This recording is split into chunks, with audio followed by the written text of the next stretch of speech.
Woo! Speaking of back shots, great transition. Let's talk about the WWE Women's Championship match for just a second. And can you want to talk about towing a line? Sorry, go ahead. I got something. Yeah. I got something for this match right here. You ready?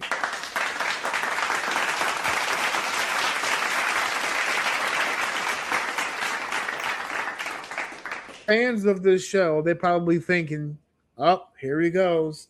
He's about to go on a Rhea Ripley rant. Best in the world and blah, blah, blah, blah, blah. No. Okay. No. You saw what I saw then. I'm going to hand this woman her flowers. Okay. That was the best Jade Cargill match I have seen her have literally in her career. As I was watching it. Now, I know I still have some critique. Yeah, of course. No one's perfect. And people are going to say, well, she was in there with Rhea. Time out. Because she was in there with Rhea at Mania, and it didn't look like this. And that was her best match until this match.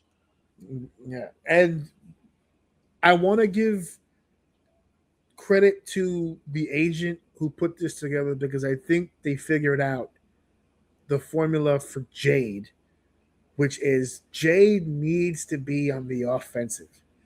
She's not a good seller or defensive wrestler. Well, time out. I don't disagree with you, but the only reason why I'm cutting you off is because I distinctively in this match was saying to myself, she's selling her fucking ass off. She was taking some great bump, the Irish rip into the corner when she did the layout for it. She was taking all kinds of fucking bumps for her, and like it's weird because it's obvious, not the whole match, but for majority of this match, she was selling the right way and she was in the right. Her timing was so much better here. Sorry, everything up, but I only did that specifically because I thought her selling was the best I have ever seen her in this match specifically. This, in my opinion, was a major improvement. Not from the last Rhea match, because I think we already stated from the WrestleMania match that there was already an improvement there. I just if you rewind a year ago to where she is now, she's almost a completely different person. And I think what you just mentioned before about the fact that she looked good selling in this match, I think a big reason for that is because she didn't sell often. She took big bumps. She's not bumping and feeding and up and down and blah, blah. That's not. I'm not saying she can't. I'm saying it's not the strong suit. She is a human being built out of granite. She has an amazing look. And one of the, again, I hate to give this man credit, but Michael Cole selling the power aspect, which I think that was the mistake in the storytelling at WrestleMania when they were trying to compare the two as equal. Two powerhouses, two main eventers, world championship on the line. I feel like that was a mistake.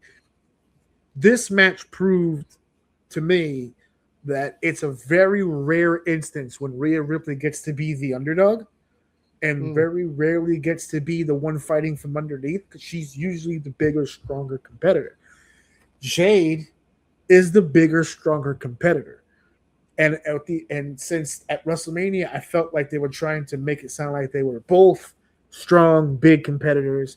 In this match, they let Jade dog her out. As a matter of fact, on commentary, they were like, have you ever seen Rhea just get physically dominated the way that she's being dominated here? They said on commentary that she's dominating the champion. She was busting out Scott Steiner push-ups. She was just like, whoa, that was another thing. To the comment of her offense, he said she was better on offense. I will even not argue, but point out that she has been offensive. She has fought people smaller than her, but the whole point is to make her look like a monster. And there was something different in the water she drank today. She was striking really well. Her kicks look good. She was talking shit. She was wrestling a WWE match. She was snuffing her out and talking shit, and it looked good. That she would pick her up slowly, talking shit, whip her like she was working the match, dude. My only okay, I'm gonna get straight to it. My problem here is she wrestled Rhea Ripley. I know you said it at the top, but I'm pretty consistent in here that Rhea makes whoever she's going up against look good. But I hesitate to completely take that completely away from Jade because Rhea really took the ass end of this match. So although Rhea was doing the selling, which is a big part of that, Jade was doing the actions, man. She was in there really pissing the crowd off. She looked like she was supposed to, for the first time. I'm sorry. For the first time, it looked like she should have been in a high-profile match. For the first time.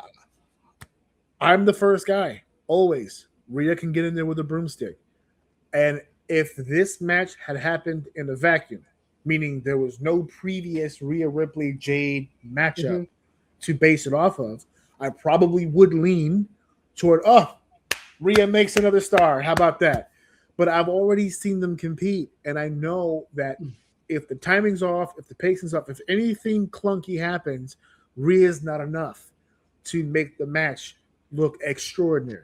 This match to me looked extraordinary because, yes, Rhea bumped her ass off.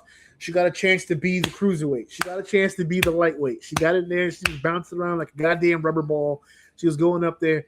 Jade, listen to me when I'm saying this. I've been saying, how long have we been talking about Jade Cargill on this show? She's the shit. She's never going to get it. I'm telling you, I watched this match and I said, there's the improvements. There it is. I can visibly see it. She's looking like a WWE main eventer in a match like this. Now, I need to see this with the other competitors before I'm sold that she's a main event star. But at least now that we have this match that we can put Exhibit A. Yeah, we have in the right circumstance. To now. Yeah, in the right circumstance, she can do it. And she could do it at a high level. And I especially like the fact that she was able to have this match without the baddies on the outside the entire match. They got their spots in toward the end. But for the most part, it was... up, by the way. Yes, which they fucked up. And then Charlotte showed them how it was supposed to happen. Yep. That's exactly what my wife said, word for word. Because B-Fab mistimed the leg, and Jade was nervous that they weren't going to do it in time. Thank you for saying that. And this is another thing. Shout out to Jade for realizing the person fucked up, so she just put her leg on the rope on her own. She put the leg on her own. And then, so she's going to grab the leg. She's panicking, goes, fuck this. Puts it on the rope, so they do this. And then it comes down, and then she does this. And there it is. Okay, now the spot's complete. And then when they flip, Charlotte just goes, and that's why I'm on the main roster. It's like that guy. Yeah. I will, although my one biggest criticism, although she did very well and she did sell very well, she needs to work on helping doing some of the lifting. That razor's edge could have hurt both of them.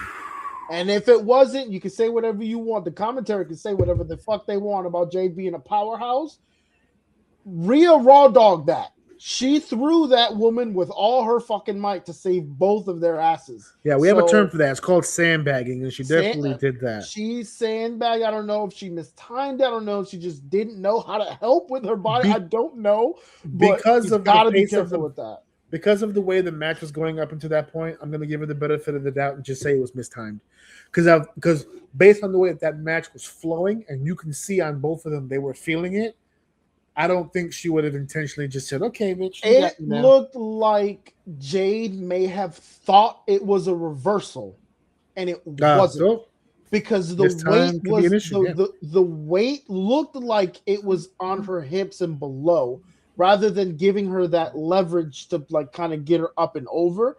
And it looked like Rhea was like kind of losing her, and she just like lunged and threw her forward. So again, whole point there is be careful because great matches like this Cuidado. could set you both off the roster for a long ass time. So she's just got to work on that. Because if it wasn't Rhea, I can't think of another person. Maybe Lash Legend. Raquel. There we go. Raquel's another one who probably would have been able to muscle that, but yeah, you got to be careful, man, because these people can't carry your weight like that. You're gonna fucking hurt somebody, dude. Shout out to Lash Legend, by the way. I'm becoming a fan. We can move on.